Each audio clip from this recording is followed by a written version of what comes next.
Well, we've reached the almost end of the semester. Normally we would say that this is the start of Dead Week, but I don't think we're calling it that this semester, so we'll call it Prep Week. Time to prepare for the end of the semester. So I hope you've been watching the videos. You've seen now all the material, and so now you've had the chance to learn everything that we wanted you to know coming into the class. So I hope you've been learning. I hope you've been watching those videos and doing those homeworks. Still get a little bit more time to prepare, do some of that review. There's a practice test coming up soon, so make sure you do that. So I thought, well, if this is going to be our last one, what should I talk about? Well, let's do some juggling. All right. Now the nice thing about juggling is it doesn't take a huge amount of money to get started. In fact, you can oftentimes just start with a couple of objects around the house. So I like to use the bean bags, mostly because they're fairly inexpensive. And the other nice thing about a bean bag is if you drop it, it doesn't bounce away on you. Whereas with tennis balls, well, you might be chasing them for a while. But, you know, got to get that exercise in somehow, so maybe it's not the worst idea. And you can do eggs, and they won't bounce away on you, but it can get a little bit pricey if you make a lot of mistakes. And at the beginning, you make a lot of mistakes. It's the same with learning anything. You know, you're going to make mistakes, but you'll get better. So my goal is I'll just talk to you about a little basic juggling pattern. Now this is the pattern we'll talk about. It's the most famous pattern. It's called the 3-ball cascade. And of course there are other patterns, but that's all right. So how do you start? Well, first off, make sure you're in a place which has some good gravity. If you're not sure, you know, you can just do a quick test, reach out. Yep, okay, good.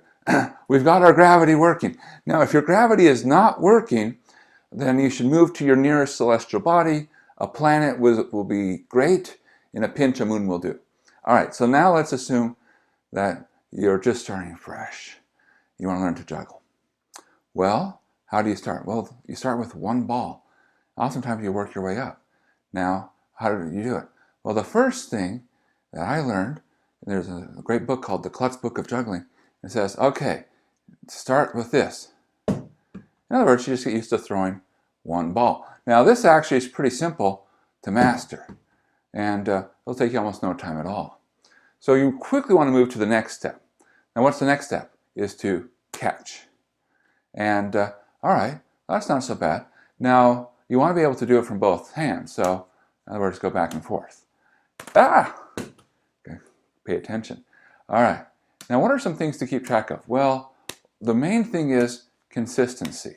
You want to have your throws be consistent. In other words, the throws from the right hand are going to match the throws from the left hand. Same height, same cadence. You don't want to be throwing way out. You want to keep your arms close, because sometimes what happens is you start juggling and it gets out of control. Keep things contained. And so this one ball, it seems like it might not be important, but in fact, it's really important to build up your skills. Just start. You know, it's like learning. You got to start with your basics. How do you add? How do you multiply? Get your arithmetic down. Make sure you know your trigonometries. You know, you got to invest in the time. Now, after a while, people are not going to be convinced that you're learning to juggle, and you're going to feel like you're pretty confident. Time to move to 2 balls. Now, this is where it gets exciting. So, what do? Okay, so you have 2 balls. Now, the goal, we'll talk about the goal first, is you're going to throw the first ball, and it's going to throw in a nice arc. In fact, fun fact, it's a parabola. Okay, all right, go back to the story. You're going to throw it in a nice arc. And after it's reached its peak and it starts coming down, now this other hand has a ball. Here comes the moment. All right, what'll happen? Well, there's a couple things happen. People start freaking out like, oh, there's a ball coming, ah! So they do a couple things. One thing they do is like, ah, and they just sort of like shove it into the other hand. Or more often, especially when the beginners start, wah, and it just flies off somewhere out there, never to be seen again until you do your vacuuming and clean underneath the couch. We're not going to do those things. What are we going to do? Well, the goal is, after it reaches that point, this hand throws a similar arc, and they won't intersect. Boom, boom, boom, boom, right? 1, 2, 1, 2. And you want to start with the right, left, but also left, right. So this is essentially an exchange. And it actually takes a while. And you might be frustrated, and you might think you'll never get it. But here's kind of the interesting thing about juggling. When you're doing it, it feels like you're not learning anything at all. And it's easy to get frustrated and be like, I'm never going to learn this. But then you come back to it the next day, and all of a sudden, it's a little bit better. And if you do it the next day after that, it's a lot better. See, even though it doesn't feel like you're learning, your mind keeps processing. It's really true. And so it's a little bit about consistency. Don't expect to necessarily be like, oh, if I just do it all at once, if I put in 5 hours today, at the end of the day, I'm going to be an amazing juggler. It's better to put in like 15 minutes a day, every day for a couple weeks. It's the same amount of time, but you're going to be so much better at the end. And so it's the same with learning. Don't try to learn everything on the day of the final. Put your time in now, a little bit every day, a little bit every day, and you'll get better. Now, this is, like I said, the most important. So what do you want? Consistency. You want symmetry. This is a really bad time to not have symmetry. In other words, you want to be just as good when you throw from your right as when you throw from your left. Bad symmetry is terrible for jugglers. So you want to make sure you got it down. All right, so what happens after you've done this? Well, now you introduce the third ball.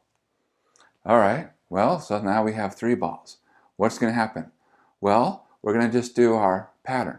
Throw, and when this one is in, you're like, there's a ball. Throw, and then throw again. So 1, 2, 3, and stop. That's it. And then we can do it again. 1, 2, 3, stop.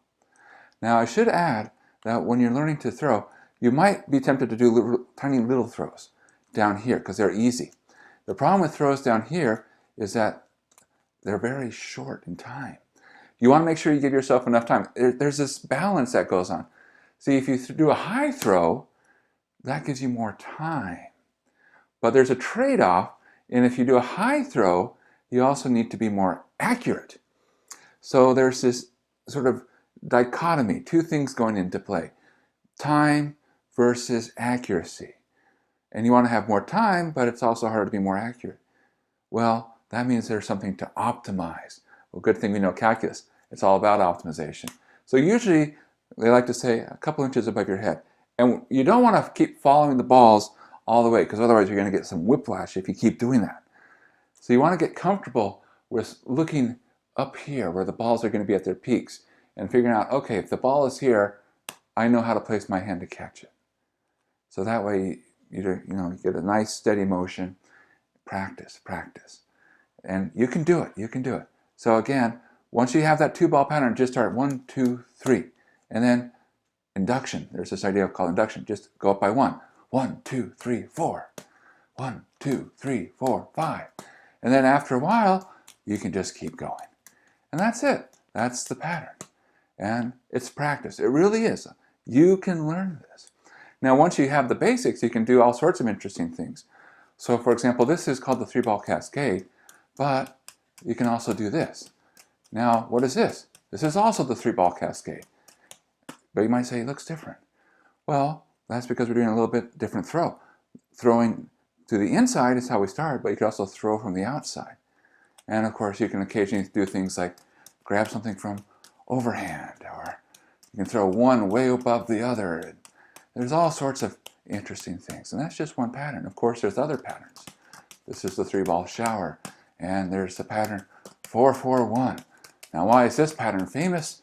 Well, because even though jugglers were juggling for thousands of years, it took the mathematicians to find the pattern, because math has a beautiful way of exploring. One nice thing about the culture of juggling is that they really are like teachers. They want you to know how to juggle. So if you know any jugglers, they will help you learn.